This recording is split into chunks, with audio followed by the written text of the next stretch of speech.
अस्सलाम वालेकुम। Programme night addition में हम आपको खुशामदीद कहते हैं। नाजरीन, इलेक्शन कमीशन तहरीके इंसाफ को मखसूस सीटें देने का नोटिफिकेशन जारी करे। सुप्रीम कोर्ट ने अपनी दूसरी वजाहत में भी वाज़े कर दिया है, अब कोई गुंजाइश है ना ही किसी वजाहत की ज़रूरत है। इलेक्शन एक्ट में तब्दीली का भी सुप्रीम कोर्ट के ऑर्डर पर कोई असर नहीं होगा, बल्कि 12 जुलाई का फैसला अटल है और रहेगा। सुप्रीम कोर्ट के 8 जजेस ने एक बार फिर नाजरीन एक ऐसे वक्त में वजाहती हुक्मनामा जारी किया है जब हुकूमत अपने नंबर पूरे ना होने के बावजूद एक मतनाज़े आईनी तरमीम लाने जा रही है। नाजरीन, आज जब ये वजाहती ऑर्डर आया, यानी जब जजेस फैसला लिख रहे थे, एंड उसी वक्त इलेक्शन कमीशन ऑफ पाकिस्तान में भी इसी नुक्ते को लेकर एक इजलास हो रहा था, जिससे तवक्को की जा रही थी कि इलेक्शन कमीशन जो है इलेक्शन एक्ट में तब्दीली के शिक को लेकर एक बार फिर से पीटीआई की जो मखसूस नशिस्तें हैं ये हुक्मरान इत्तेहाद की झोली में डाल देगा। और अगर ऐसा हो जाता है तो हुकूमत को आईनी तरमीम लाने के लिए ज़ाहिर मौलाना की ज़रूरत रहेगी और ना ही आर्टिकल 63A पर ज़मीर के वोट लेने की।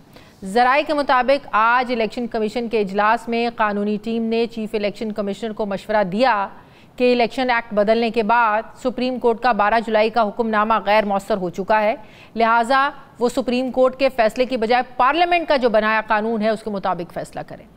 अब इससे पहले कि मखसूस सीटों पर इलेक्शन कमीशन कोई हतमी फैसला करता, उससे पहले ही सुप्रीम कोर्ट के 8 जजेस ने एक और वजाहत जारी कर दी। अक्सरियती जजेस ने राय दी कि इलेक्शन एक्ट में तरमीम सुप्रीम कोर्ट के 12 जुलाई के फैसले को गैर मौसर नहीं कर सकती।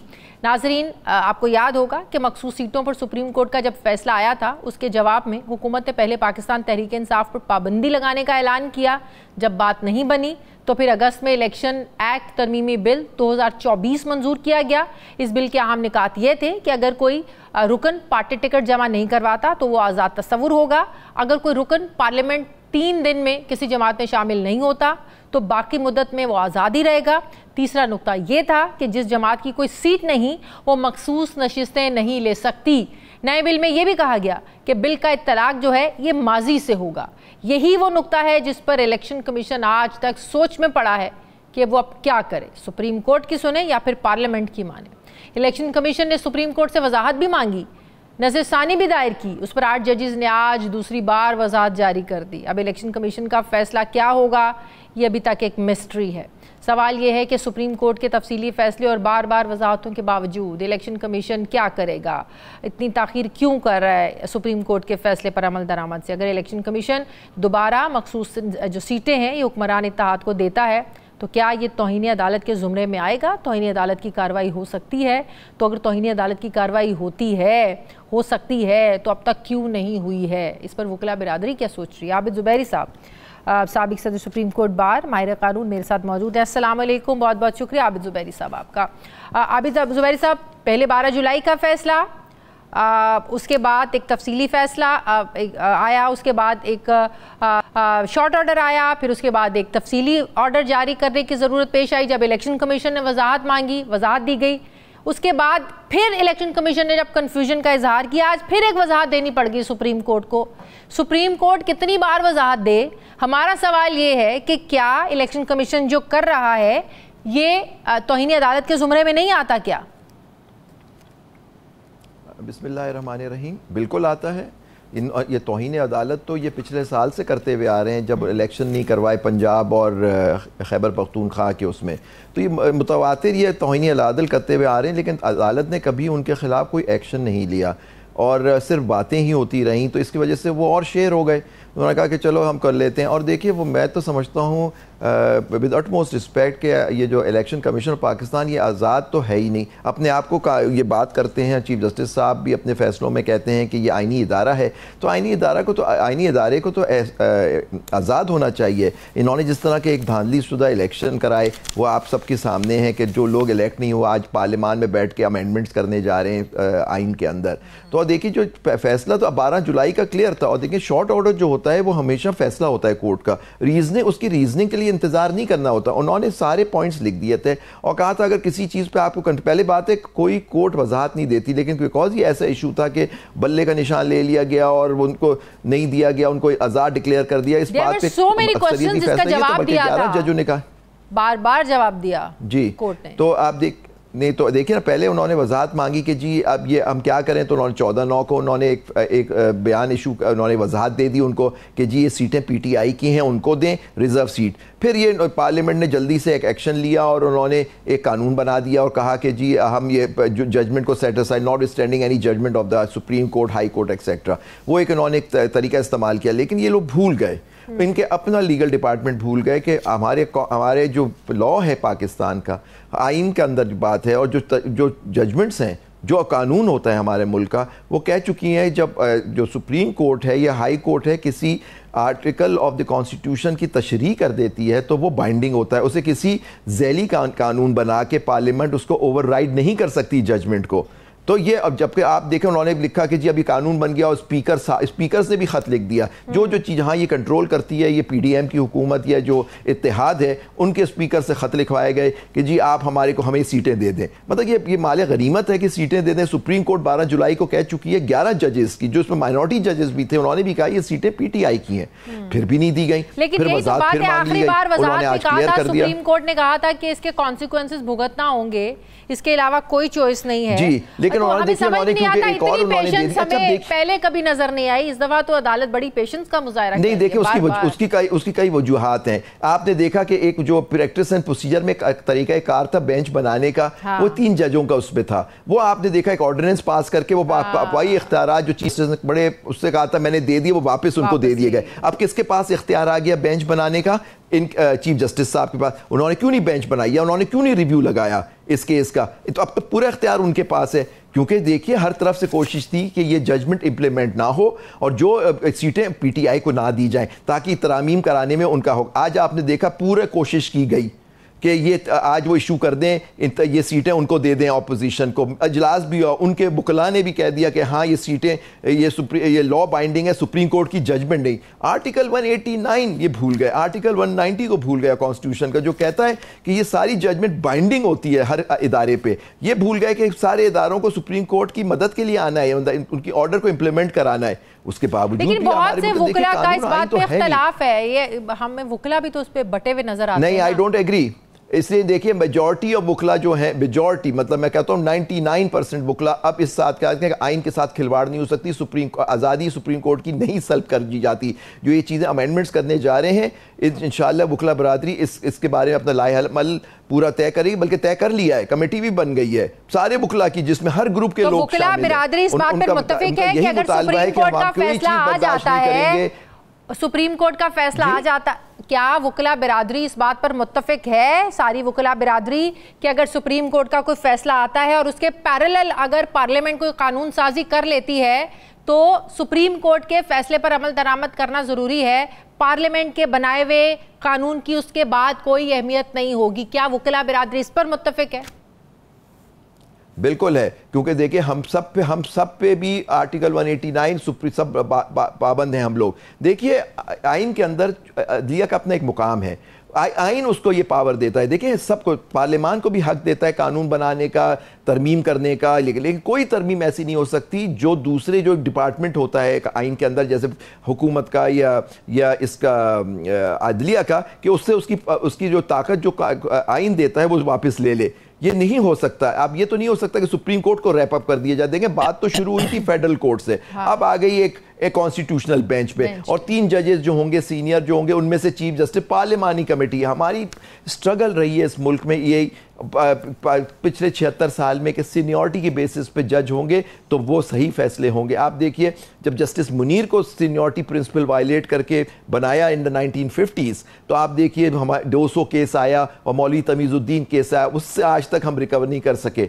और आज फिर आप देखिए जस्टिस सजाद अली शाह मरहूम ने अपना फैसले किए, जिन शहीद बेनज़ीर ने उनको out of turn chief justice बनाया, उन्हीं की गवर्नमेंट। लेकिन यहाँ मिसालें दी जाती हैं अमेरिका की, यहाँ मिसालें दी जाती हैं बरतानिया जुडिशरी सिस्टम की, अमेरिका की मिसाल दे रहे हैं बड़ी। आप हर चीज़ की मिसाल देते हैं अपने गलत फैसले को। अमेरिका के अंदर तो एग्जीक्यूटिव प्रेसिडेंसी है, आपको पता है वहाँ प्रेसिडेंट जो होता है, हुकूमत जो होती है वो पार्लियामान का हिस्सा नहीं होती। वो प्रेसिडेंट के अंदर आइन उनका देता है कि प्रेसिडेंट जज अपॉइंट करेगा, पार्लियामेंट को उनका आइन कहता है कि वहाँ से क्योंकि सदर खुद अपॉइंट कर रहा होता है, वो वहाँ से सेनेट से अप्रूवल होगी, और जिस सदर की सेनेट में मेजॉरिटी होती है वो वहाँ से वो करा लेता है अपने। अब देखिए कभी वहाँ कंजर्वेटिव की मेजॉरिटी हो जाती, कभी लिबरल्स की। अब ट्रंप साहब ने 3 अपॉइंटमेंट्स किए तो उन्होंने पूरा शिफ्ट कर दिया बैलेंस, क्योंकि वहाँ सिर्फ 9 जज होते हैं, वो भी ताहयात होते हैं। तो आप देखिए कि अब सारे जो लिबरल फैसले थे वो सब उन्होंने रिवर्स कर दिए।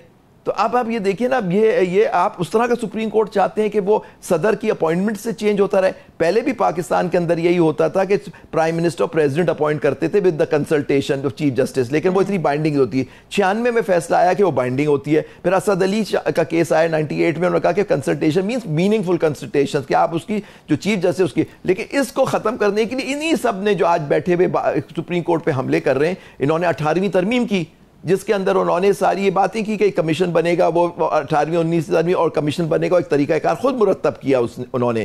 तो फिर आप उससे पीछे हट रहे हैं। तो इसका मतलब है जो पार्लियामानी कमेटी करेगी, ट्रेजरी बेंच का उनका तो कोई रोल नहीं होगा, तो ये तो फिर जाहिर है हुकूमत के रहमो करम पर ही होगा ना। 3 जजेस का सीनियर जी बिल्कुल, देखिए आप जजेस का पैनल होगा, फिर वो होगा कि कौन खुशनुदी हासिल करे, कौन आगे जाए, कौन हमारा इंतखाब हो।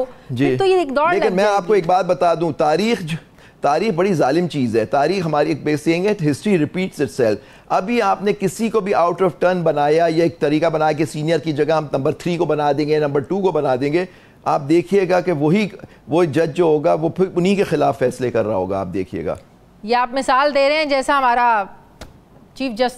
आर्मी चीफ के इंतखाब के मौके पर होता है। ये माजी की बड़ी मिसालें मिलती हैं। आप देखिए जनरल जिया, आप देखिए शहीद भुट्टो ने जनरल जिया साहब को कितने जनरल्स को सुपरसीड करके जनरल मुशर्रफ को किसने लगाया था और बाद में क्या हुआ, देख लीजिए क्या हुआ। नहीं, आप इसको देख लीजिए, नवाज शरीफ साहब ने आउट ऑफ टर्न अपॉइंट किया, वहां देख लीजिए क्या हुआ।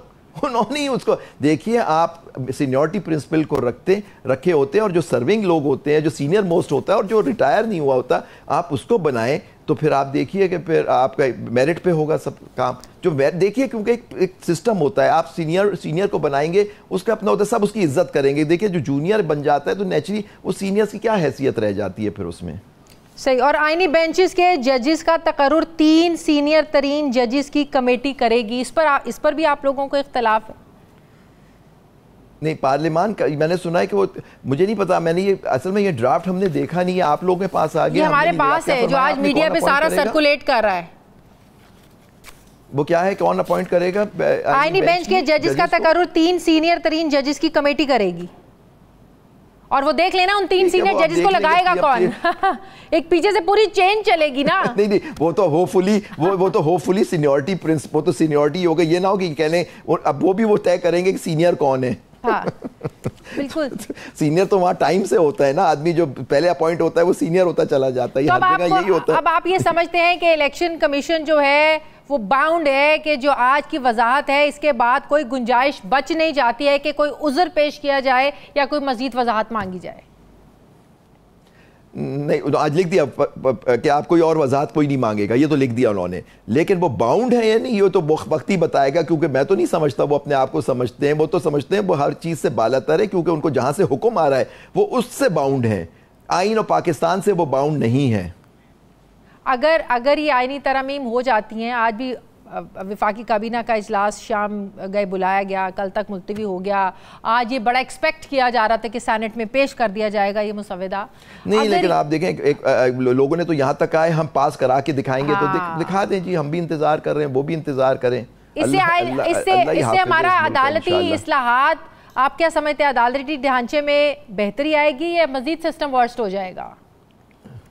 देखिए, अगर आपकी आज़ाद अदलिया की बात पे कदगन लग जाए तो बेहतरी कैसे आएगी? और आपके जज अपॉइंट हों, अपनी पसंद के लोगों को आप अपॉइंट करें जजेस, तो उससे बेहतरी क्या आएगी? देखिए, मैं आपको एक एग्जांपल देता हूँ कि जब दूसरी जंग अजीम हो रही थी हिटलर की, और हिटलर हमले कर रहा था बरतानिया पे, तो उन्होंने कहा कि जी हम बरतानिया के प्राइम मिनिस्टर चर्चिल को कहा गया कि जी हम तो जंग हार जाएंगे और हमारे पास तो इतने हथियार नहीं हैं, और वो हम पे रोज़ बड़े हमले कर रहा है, बड़ी पावरफुल मुल्क है। उस चर्चिल ने जो प्राइम मिनिस्टर थे उस ज़माने के वज़ीर आज़म, उन्होंने एक बात की, उन्होंने अपने वो बुज़रा जो उनके पास ही बात करे तो उन्होंने कहा क्या हमारी अदालतें काम कर रही हैं? उन्होंने कहा जी कर रही है। उन्होंने कहा हम जंग नहीं हारेंगे, क्योंकि देखिए जब आज़ाद अदलिया काम कर रही होती है, इंसाफ लोगों को मिल रहा होता है, तो लोगों का सबका स्टेक होता है। उसने ये नहीं कहा कि मेरे पास इतने टैंक्स हैं, इतनी बड़ी मिलिट्री है, अगर अदालतें काम कर रही हैं तो हमें इंसाफ मिलेगा, हमारी अदालतें काम कर रही, यानी जंग हो रही है, उसके बीच में भी उनकी अदालतें काम कर रही थी और रोज बॉम्बिंग होती थी लंदन की और इंग्लैंड। बहुत शुक्रिया आबिद ज़ुबैरी साहब, मेरे साथ बहुत बड़ी बात कही माहिर कानून, बहुत शुक्रिया आपका। मुझे ब्रेक लेने नाज़रीन वापस आएंगे तो मुस्लिम लीग नून के सीनियर रहनुमा जावेद लतीफ़ साहब मेरे साथ होंगे। वापस आते हैं एक छोटे से वक्फे के बाद।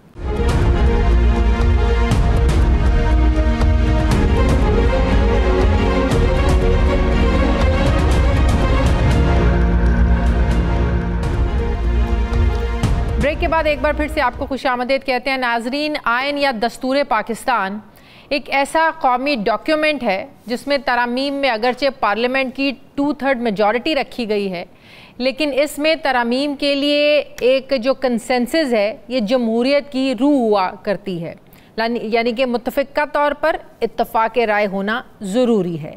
लेकिन 26वीं आईनी तरामीम इस हद तक कंट्रोवर्शियल ये मसला बन गया है, इतना मतनाज़े हो चुका है कि माजी में इसकी मिसाल हमें कहीं नहीं मिलती, बल्कि वोट पूरे करने के लिए हर वो हरबा आजमाया जा रहा है जो इस तरमीम को और ज़्यादा कंट्रोवर्शियल कर रहा है।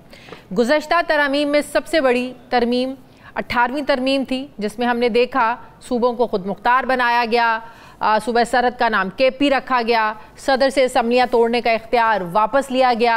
इन तरामीम पर हमने देखा पीपल्स पार्टी का दौर था, कंसेंसस पैदा करने में हुकूमत को लगभग 10 महीने लगे थे, लेकिन ऐसी कोई खींचातानी नहीं हुई थी, बल्कि मुल्क की तमाम बार काउंसिल्स और अवामी राय भी ली गई थी। जनवरी 2017 में जब 24वीं आईनी तरमीम पास हुई, जिसमें सुप्रीम कोर्ट के अज़ खुद नोटिस केस के फैसले के खिलाफ अपील का हक दिया गया, मई 2018 में 25वीं आईनी तरमीम में कबायली इलाकों को सूबा केपी के में शामिल किया गया।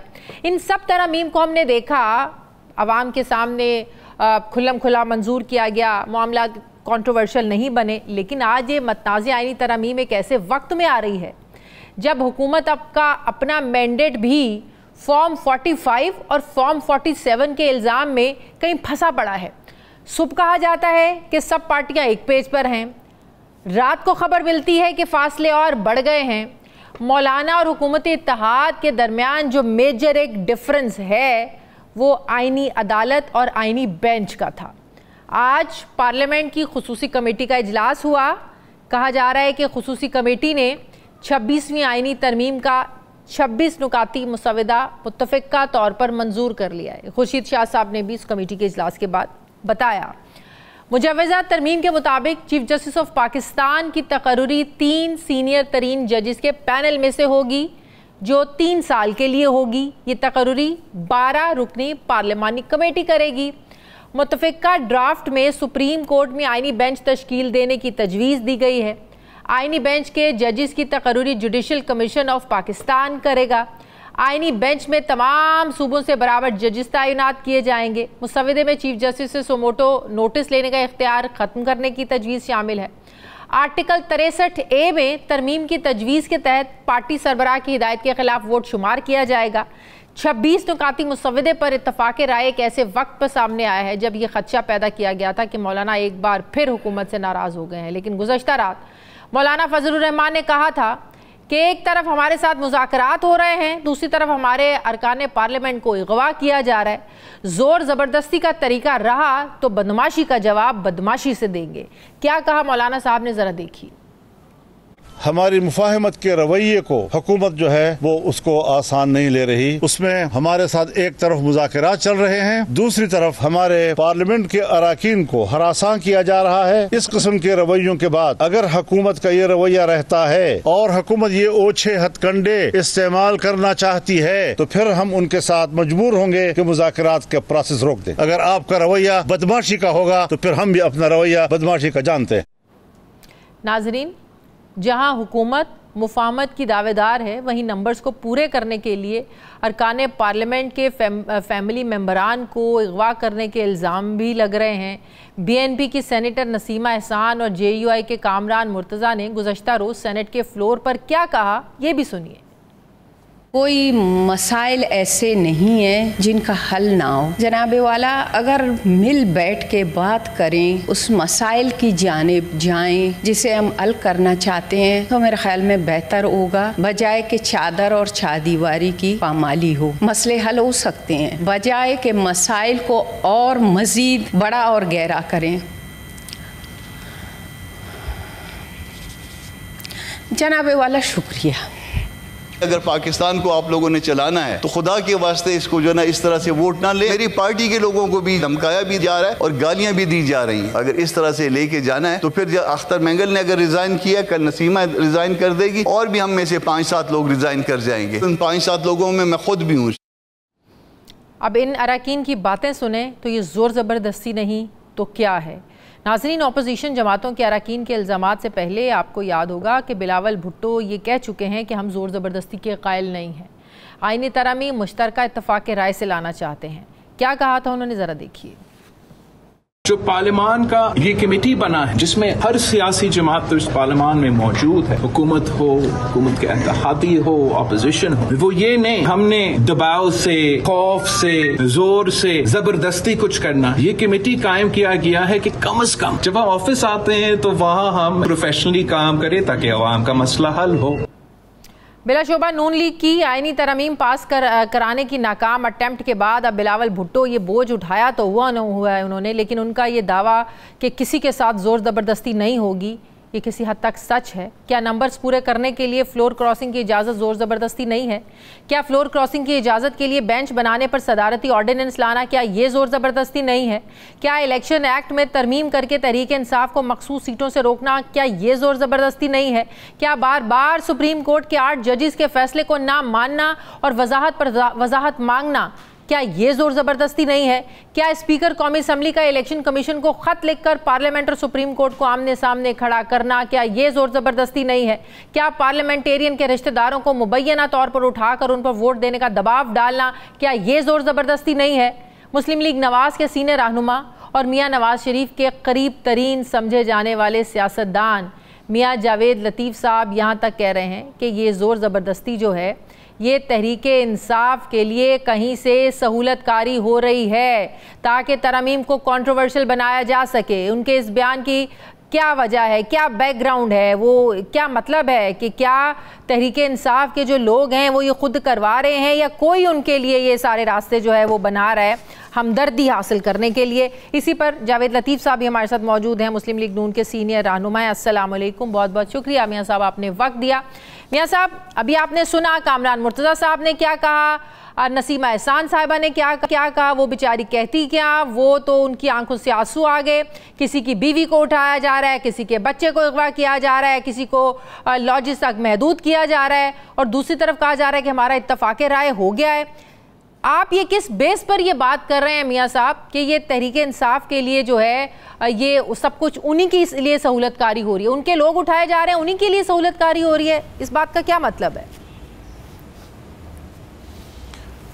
देखें शाजिया, पहली बात तो ये है कि मैं उन लोगों में से हूँ कि मैं समझता हूँ कि आइन बने या आइन में तरमीम हो, अगर वाज़िया अक्सरियत की बजाय वो मुतफ़िक़ा तौर पे हो तो वो मुक़द्दस जानी जाती है, उसको एहतराम की नज़र से देखा जाता है, उस पर अमल करना हर एक के लिए आसान भी होता है और वो पाबंद भी होता है। मगर अक्सरियत के बलबूते पे अगर आप कोई तरमीम ले भी आएँ तो उसको कोई मुक़द्दस नहीं जानेगा, उस पर उसका कोई एहतराम 73 के आइन की तरह या 18वीं तरमीम की तरह कोई नहीं करेगा। जहाँ तक सवाल है आज की तरमीम का या आज की तरमीम के हवाले से जो बहस पिछले कई दिनों से जारी है और मुख्तलिफ़ बातें सुनने को मिलती हैं, बदकिस्मती ये है कि ख़ास तौर पर एक अदारे की जो अमेंडमेंट है उसके हवाले से जो आइन में तरमीम है ज़्यादा शोर उसके हवाले से है। और बदकिस्मती ये देखें कि जो आप ख़ुद भी कह रही थी कि 8 जजेज़ इंतहाई मोहतरम जजेज़ का जो फ़ैसला है, मैंने कभी इससे पहले ऐसे नहीं देखा कि एक बिल्डिंग में बैठे इंतहाई मोहतरम तमाम जजेज़ साहबान जो हैं वो ख़त व किताबत के ज़रिए एक दूसरे से बात कर रहे हों, जबकि एक बिल्डिंग में तशरीफ़ फरमा भी हों। मैंने कभी ये नहीं देखा कि आइन को रीराइट किया जाए और शोर ना उठे। ये शोर उठेगा।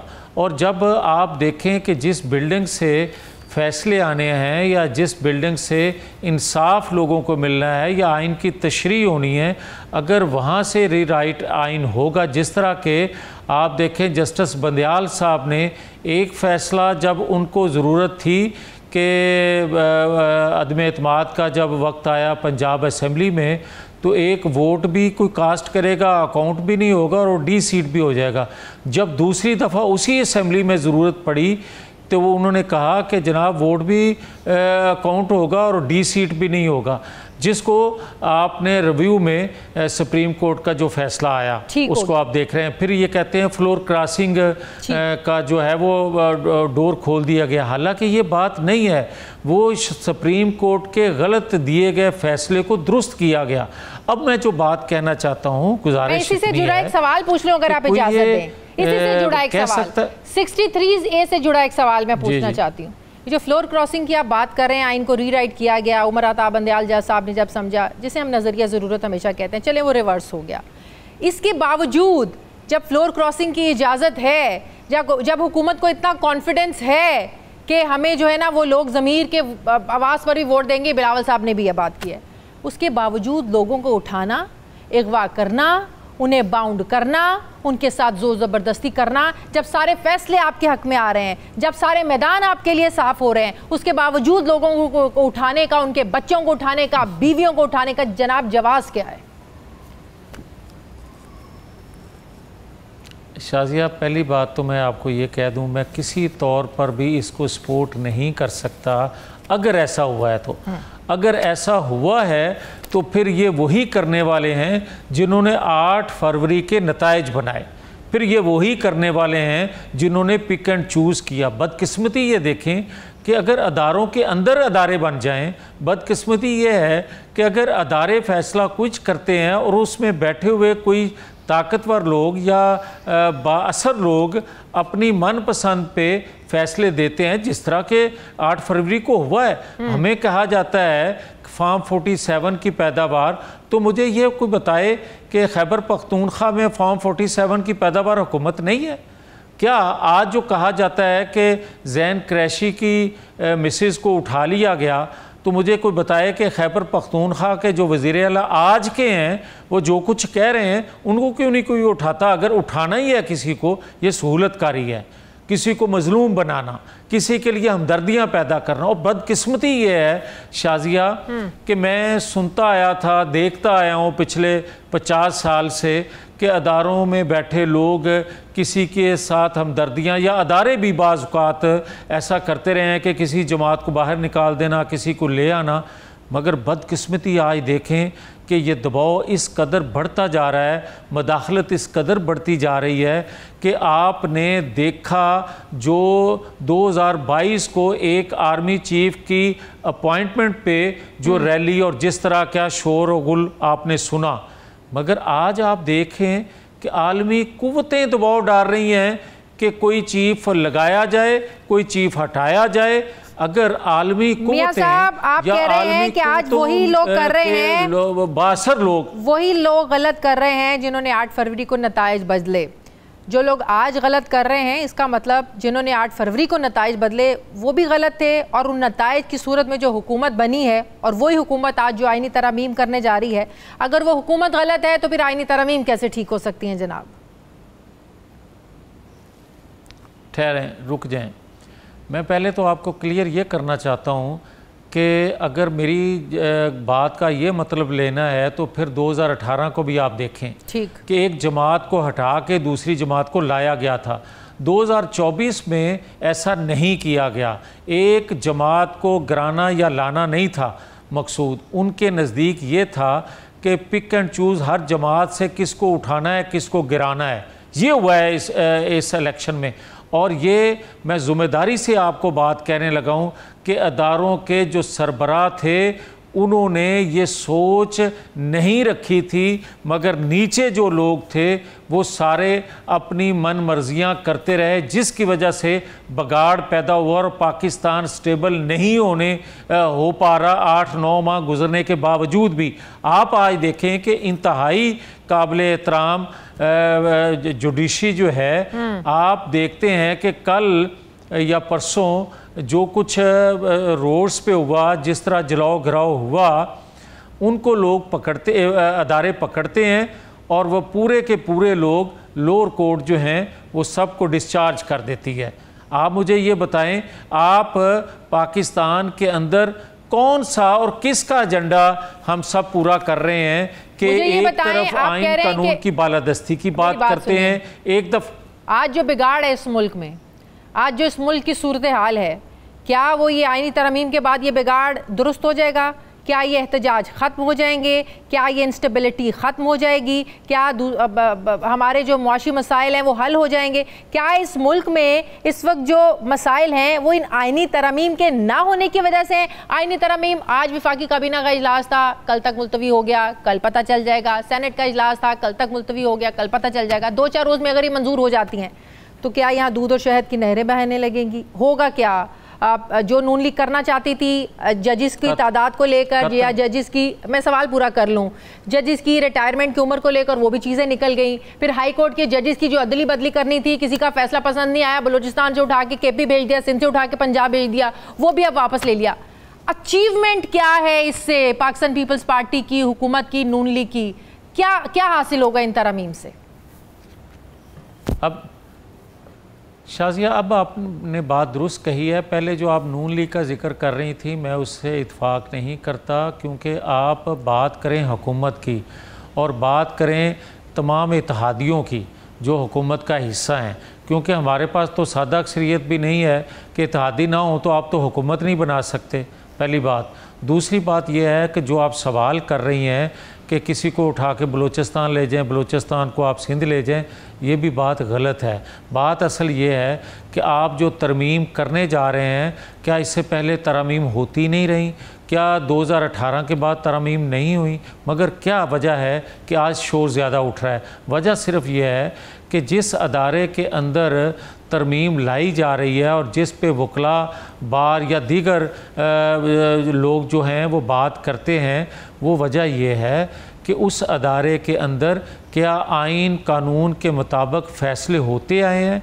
क्या मार्शल लॉ जब मार्शल लॉ लगती आई हैं, क्या वहाँ से कोई रुकावट कभी बनी है? अदलिया नहीं बनी। आइन कानून के मुताबिक कभी वो खड़े हुए हैं? नहीं खड़े हुए। हाँ, ये ज़रूर हुआ है कि कभी किसी वज़ीर आज़म को फांसी चढ़ा दिया, कभी किसी को नाहल कर दिया, कभी किसी को ताहियात नाहल कर दिया, ये ज़रूर हुआ है आइन कानून से हट के। मगर आज जो कुछ वहाँ से फैसले आ रहे हैं, क्या 9-10 मई हुआ नहीं है? क्या 190 मिलियन पाउंड किसी ने हड़प नहीं किया? क्या जुडिशल कम्प्लेक्स पे किसी ने कब्ज़ा नहीं किया? क्या पेट्रोल बम किसी ने नहीं फेंके? और ये दहशत गर्दी जो आए रोज़ आप देखते हैं, या आए रोज़ आप सहूलतकारी नहीं भुगत रहे ना, नहीं भुगत रहे। मैं यही तो कहना चाहता हूँ कि आप एक झूठी खबर सोशल मीडिया पे चलाते हैं कि फ़लाँ बच्चे या बच्ची के साथ ये सलूक हुआ है, आप उस आइडेंटिफाई करती है कोई एजेंसी, तो आपको सामने पेश किया जाता है और शाम को वो बंदा घर आ जाता है। आप किस तरह लेके चलेंगे? आप किस तरह इस्तेहकाम पैदा कर सकेंगे माशरे के अंदर कि आप पाकिस्तान के अंदर जो बगाड़ करने वाले हैं वो आज़ाद फिर रहे हैं और जो बनाने वाले हैं वो अंदर हैं या अंदर कर दिए जाते हैं? ठीक है, अब मुझे इस तरह नहीं चल सकता पाकिस्तान। ठीक है, मौलाना साहब के साथ जो उनकी पार्टी के लोगों के साथ हो रहा है, वो तो कल रात तक राजी नहीं थे। वो कह रहे थे बदमाशी करेंगे हम, जवाब में हम भी बदमाशी करेंगे।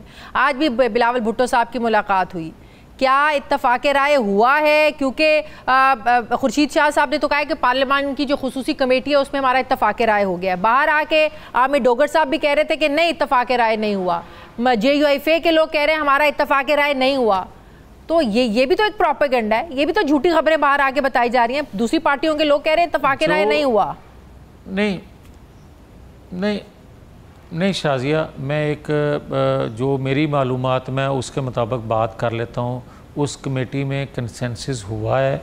अब बात यह है कि हर एक की डोरें कहीं कहीं और से हिलाई जाती हैं जब, और यही तो मैं कह रहा हूँ कि बदकिस्मती इस पाकिस्तान के अंदर कि तरमीम पाकिस्तान के लिए है, अदारों के लिए है या पार्लियामेंट के लोगों ने करनी है, मगर जब उनको डिक्टेट पाकिस्तान के बाहर से किया जाएगा, वो कुव्वतें करेंगी जो पावरफुल हैं या जिनके माली मफादात भी वाबस्ता हैं या हमारे माली मामलात या दफाई मामलात उनसे जुड़े हैं।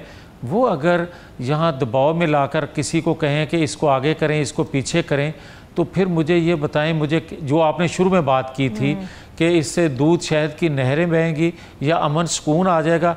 अगर आप उनके दबाव में आके अपना मौक़िफ़ बदलते हैं, अपनी बात की हुई बदल लेते हैं, तो फिर कैसे आप आगे चल सकते हैं? तो पिक एंड चूज किसकी ख्वाहिश पर हुआ था? कि बाहर की बैरूनी कुव्वतों की साजिश पर हुआ था? ये जो जिस पिक एंड चूज की आप 8 फरवरी के बाद से हमेशा ये बात करते आ रहे हैं, ये पिक एंड चूज किन ताकतों की ख्वाहिश पर हुआ था कि ये पाकिस्तान की ताकतें या पाकिस्तान से बाहर की ताकतें हैं? और फिर क्या इस पिक एंड चूज को नून लीग को रिजेक्ट नहीं करना चाहिए था? ये पहले ये कभी था कि बाहर की कुव्वतें जो थीं 25% मदाखलत उनकी पाकिस्तान के अंदर पिछले दहाइयों में रही है, मगर बदकिस्मती ये है कि हम माशी तौर पे जब जब कमज़ोर होते गए उनकी वो मदाखलत रेशो बढ़ती गई और आज बदकिस्मती से 50% से ज़्यादा उनकी मदाखलत पाकिस्तान के अंदर मौजूद है। और पिक एंड चूज़ की जो बात आप करती हैं, हकीकत है कि जिन्होंने पाकिस्तान के लिए सर्व किया, जिन्होंने पाकिस्तान के दिफा को नाकाबिले तस्खीर बनाया, जिन्होंने मोटरवेज़ दिया, जिन्होंने तवानाई के सेक्टर में काम किया, जिन्होंने सी पैक दिया, उनको हटाने के लिए उनका दबाव था। और यहाँ से भी बहुत सी शख्सियात जो थीं वो उनके रास्ते की रुकावट थी, जो कुछ अंदर हो गई हैं या कुछ अभी बाहर फिर रही हैं। उन्होंने ये पिक एंड चूज़ करवाने में अपना रोल अदा किया। और जो बात कर रहे हैं फार्म 47 की, इसमें मरकज़ी किरदार है जनरल फैज़ हमीद साहब का और उनकी बाकियात का। उनका इंतज़ामी ढांचे में भी बड़ा असर था और उनकी बाकियात नीचे मौजूद थी। और ख़ास तौर पर लाहौर के डिवीज़न के लोगों को कंगाला जाए जो बाअसर थे 8 फरवरी के नताइज बनाने में, तो आपको पता चल जाएगा कि सहूलतकारी फैज़ हमीद की कौन कौन कर रहा था। तो जनरल फैज़ की अगर बाकियात की सब कुछ कर रही थी तो क्या आज शहबाज शरीफ साहब वज़ीर आज़म होते, नून लीग हुकूमत में होती?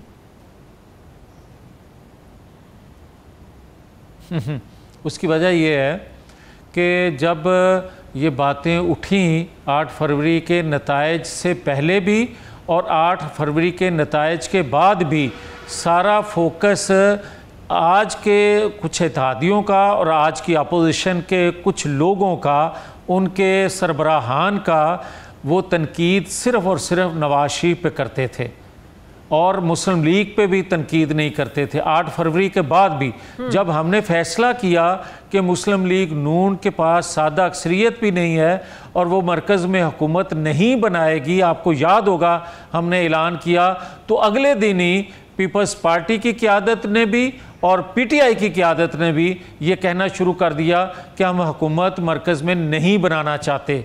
फिर ये अरेंजमेंट हुआ जिसका आप जिक्र कर रही हैं। पीपल्स पार्टी तो अपने आप को हुकूमत का हिस्सा कहती नहीं है मेयर साहब। इतनी बहस होती है पीपल्स पार्टी, खास तौर पर कायरा साहब से जब सवाल करते हैं आप हुकूमत में, आप ये कर रहे हैं, क्यों कर रहे हैं?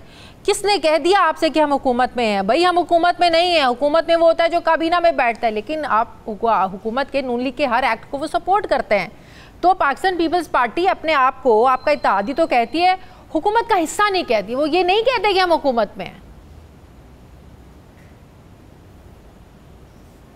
मैं कुछ ज़्यादा तो नहीं कह सकूँगा, मगर थोड़ा सा ये याद करवाऊँगा कि जो 18 माह की हुकूमत थी उसमें तो कैबिनेट में पीपल्स पार्टी के लोग थे और जब वो टाइम ख़त्म हो गया, जब इलेक्शन का दौर आया तो आपको याद होगा कि उस वक्त के किए गए फैसले वो भी उनका बोझ लेने के या उठाने के लिए तैयार नहीं थे। उस वक्त भी ये कहा जाता था कि हुकूमत मुस्लिम लीग की थी, आपको याद होना चाहिए। बिल्कुल बिल्कुल बिल्कुल। तो आज भी फिर जिस तरह कोई बात कर सकता है वो कर रहा है। ठीक है, बहुत बहुत शुक्रिया मुस्लिम लीग नून के सीनियर मियां जावेद लतीफ़ साहब मेरे साथ है, बहुत शुक्रिया आपका। मुझे ब्रेक लेनी है नाज़रीन, वापस आते हैं एक छोटे से वक्फे के बाद।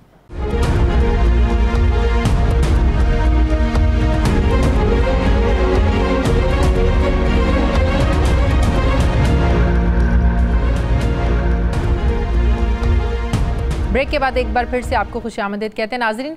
गुज़श्ता 2 सालों में ये जो एक हफ़्ता है, ये एक ऐसा हफ़्ता रहा है जिसमें अडियाला जेल में कैद इमरान खान सबसे बड़ी सुर्खियों का हिस्सा नहीं रहे हैं।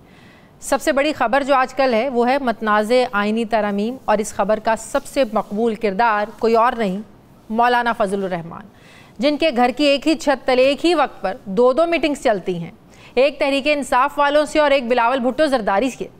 आज मौलाना साहब जिस वक्त तहरीक इंसाफ के लोगों से बात कर रहे थे, ऐन उसी वक्त बिलावल भुट्टो भी उनके घर पहुंचते हैं, बल्कि तहरीक इंसाफ के रहनुमाओं के साथ चेयरमैन बिलावल भुट्टो ने हैंडशेक भी किया और मौलाना साहब उनके साथ दूसरे कमरे में मीटिंग के लिए चले गए। अगरचे तहरीक इंसाफ इन तरमीम के लिए पार्लिमानी कमेटी में शामिल है, लेकिन हुकूमत जो तरमीम कर रही है वो इन तरमीम के हक़ में बिल्कुल नहीं है। यहाँ तक कि कोई मुसव्वदा या ना कोई तजवीज़, बल्कि मौलाना फजलुर रहमान को भी वो तरमीम के ख़िलाफ़ कायल ही कर रहे हैं। वैसे तो मौलाना साहब की कौमी असम्बली में 8 सीटें हैं, लेकिन इस वक्त हुकूमत इत्तेहाद के लिए एक एक मेंबर भी बड़ा इम्पॉर्टेंट है, और ऐसा महसूस हो रहा है कि 25 अक्टूबर से पहले पहले इन तरमीम को निपटाना ही हुकूमत की अवलीन तरजीह है। 25 अक्टूबर को मौजूदा चीफ जस्टिस काजी फ़ाइज़ ईसा रिटायर हो रहे हैं, और आइंदा चीफ जस्टिस मंसूर अली शाह साहब बकौल तहरीक इंसाफ के न सिर्फ इन तरमीम को वाइंड अप करेंगे, बल्कि तहरीक इंसाफ के फॉर्म 47 के इल्ज़ामात पर भी एक्शन लेंगे, ये तहरीक इंसाफ कहती है। तहरीक इंसाफ का ये भी इल्ज़ाम है कि ये हुकूमत इत्तेहाद इस मतनाज़ आइनी तरमीम के ज़रिए मौजूदा चीफ जस्टिस को किसी न किसी शक्ल में पावर में रखना चाहते हैं, वो आइनी अदालत की सरबराही हो या कोई आइनी डिवीज़न।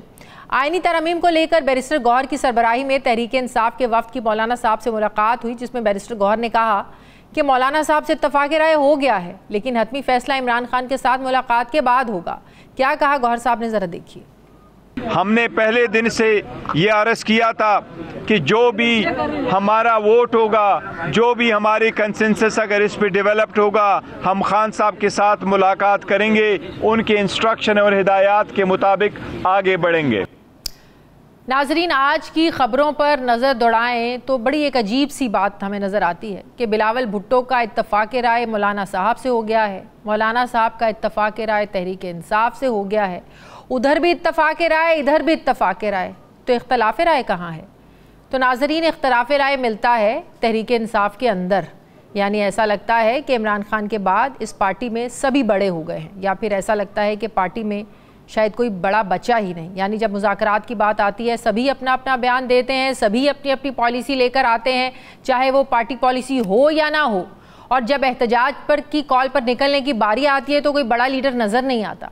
एक लीडर एहतजाज की कॉल देता है तो दूसरा उसे वापस लेने की बात करता है। पार्टी में धड़ेबंदी है आज, और बार बार एहतजाज को मुलतवी करने पर PTI के डाई हार्ड कारकुनान भी आज पार्टी रहनुमाओं से नाराज़ हैं। अब सवाल ये है कि इन तरमीम को लेकर जो PTI शोर मचा रही है, मौलाना साहब से मुलाकातें हो रही हैं। आज खुसूसी कमेटी का जो इजलास हुआ खुर्शीद शाह साहब की सरबराही में, वो तो इजलास के बाद बाहर आकर बड़े धड़ल्ले से उन्होंने कहा कि इत्तफ़ाक़ राय हो गया है, मुतफ़िक़ा तौर पर आइनी तरमीम का जो मुसव्वदा है वो मंजूर हो गया है। PTI बाहर आकर कहती है मुसव्वदा मंजूर नहीं हुआ है, तो मौलाना साहब भी के साथ वो कहते हैं कि हमारा इत्तफ़ाक़ राय हो गया है। अब जब एक दूसरे के साथ इनका बाहर इत्तफ़ाक़ राय है तो मीडिया पर आकर इख्तलाफ क्यों दिखाते हैं ये लोग? मैं बात करूंगी, मुझे ज्वाइन कर रहे हैं तहरीक इंसाफ के रहनुमा नईम हैदर पंजोता साहब। अस्सलाम वालेकुम, बहुत बहुत शुक्रिया नईम हैदर साहब आपका। नईम हैदर साहब, पीपल्स पार्टी भी कॉन्फिडेंट है कि मौलाना साहब का उनके साथ इत्तफ़ाक़ राय हो गया है, आप लोग कहते हैं कि मौलाना साहब का आप लोगों के साथ इत्तफ़ाक़ राय हो गया है, तो इख्तलाफ किसका कहाँ पे है फिर? खुर्शीद शाह साहब इजलास से बाहर निकल कर कहते हैं कि मुतफ़िक़ा तौर पर मंजूरी हो गई है मुसव्वदे की, तो ये इख्तलाफ कहाँ है फिर? देखें, तहरीक इंसाफ का पहले दिन से बड़ा मौक़िफ़ जो है वो क्लियर रहा है और हमने पहले दिन से कहा कि हम किसी सूरत जो है किसी भी कॉन्स्टिट्यूशनल अमेंडमेंट्स को जो है वो तस्लीम नहीं करते। पहले दिन से हमारा मौक़िफ़ यही रहा, क्योंकि इस वक्त ज़रूरत नहीं है, जो आपके पास ऑलरेडी आइन है मौजूद है उसके ऊपर इम्प्लीमेंटेशन करा ली जाए, या जितने बाकी कानून हैं उन पर ही करा ली जाए। उन पर तो किया नहीं जा रहा। पूरे मुल्क के अंदर कहीं पर दिखा दें कि किसी को बुनियादी हकूक हासिल हैं, जो भी अगवाकारियाँ, छापे, गिरफ्तारियाँ, कारोबार बंद, सारा कुछ वो पूरी दुनिया ने देखा है। नंबर 2 बात ये आ गई कि जब मौलाना साहब से, क्योंकि हमारी ओवरऑल जो अलाइंस है वो बात थी जो है कानून और आइन की बालादस्ती के लिए जो भी जमात आवाज़ उठा रही है उसके साथ इत्तेहाद करने के हवाले से खान साहब की वाज़ेह हदायत थी। अब बात जहाँ रह गई कि मौलाना साहब ने हमें ये कहा कि ये तारामीम लाना चाहते हैं जिसको मैं भी सपोर्ट नहीं करता और आप भी सपोर्ट नहीं करते, तो इन्होंने जो जबर करना है या जो जबर कर रहे हैं या जो एक हैरासमेंट का माहौल है या जो जिस तरह से आपके लोगों को टारगेट किया जा रहा है, तो अगर मैं कोई तजवीज़ देता हूँ तो आप की राय क्या होगी? हमने कहा जी कि आप क्या तक आप अगर कोई समझते हैं और उसमें कोई ऐड करना चाहते हैं, कोई चीज़ अपनी तरफ से कोई तजवीज़ देना चाहते हैं तो हम राय आपको देते हैं। सही। उस राय की हद तक हमारी बात जो है उनके साथ जो है वो हुई और हमने अपनी राय दी उनको। अब राय में जो है वो ये नहीं कहा जा सकता कि कोई हम किसी किस्म की कॉन्स्टिट्यूशनल अमेंडमेंट्स पहले दिन से चाहते थे या अब भी चाहते हैं। जहां मौलाना अगर आप चाहते ही नहीं है तो ये फिर आनिया जानिया कैसी? अगर आप सिरे से आईनी तरामीम चाहते ही नहीं है, आप चाहते हैं कि जो मौजूदा आइन है उसी पर अमल कर लिया जाए, तो ये आईनी तरामीम की जरूरत नहीं है। फिर समझ में नहीं आ रहा है, जब आप लोग इस प्रोसेस को होते देखना ही नहीं चाहते हैं तो फिर मौलाना के साथ आनिया जानिया, फिर बैरिस्टर गौहर साहब का कहना, सुन ले मेरी बात, मेरा सवाल सुन ले, मेरी बात सुन ले। फिर बैरिस्टर गौहर साहब का कहना कि हाँ मौलाना साहब के साथ तो हमारा इत्तेफाक राय हो गया है, जो मुसवदा हमें दिखाया गया है, हम कल जाकर हम इमरान खान साहब से बात करेंगे, उनके साथ मुसवदे को शेयर करेंगे, उसके लिए कमेटी भी बना दी गई है। तो फिर आप लोग एक तरफ चाहते नहीं हैं, फिर इमरान खान से आप लोग अप्रूवल भी लेना चाहते हैं, मौलाना साहब के साथ इत्तेफाक राय भी किए बैठे हैं। कंफ्यूजन तो आप लोगों के अंदर है।